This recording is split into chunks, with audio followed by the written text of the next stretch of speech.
La question qui se pose pour nous, c'est comment faire évoluer l'entreprise.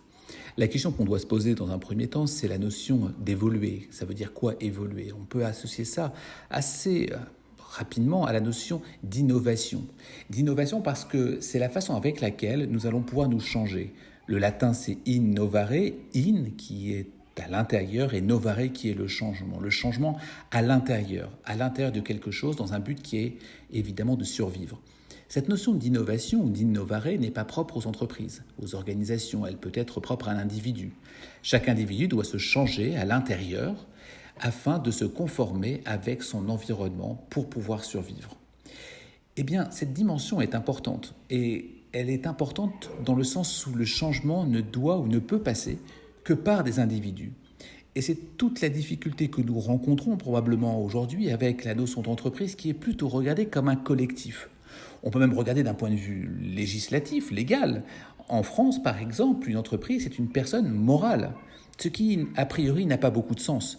L'entreprise n'existe que par des personnes physiques et des individualités. Et nous condamnons trop souvent l'individu et même l'individualisme que nous associons de manière un peu rapide à la notion d'égoïsme, ce qui n'a rien à voir.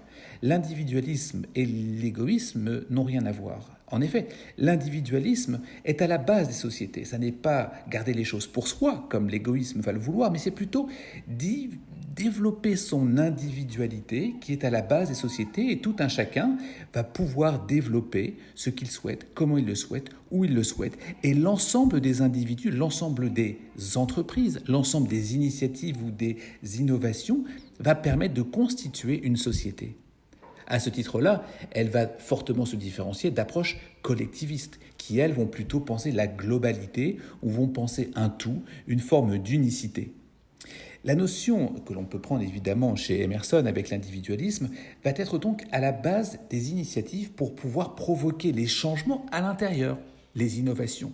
Autrement dit, comment faire évoluer l'entreprise? On peut s'interroger simplement sur le fait de faire évoluer les entreprises, les faire changer avec les individus et ne plus avoir une forme de pensée de personne morale ou de personne transcendante ou un seul tout ou une unicité si l'on peut dire, mais au contraire repartir des individus qui, eux, peuvent apporter leur essence, apporter leurs innovations, leurs propositions, et cet ensemble-là va constituer les entreprises.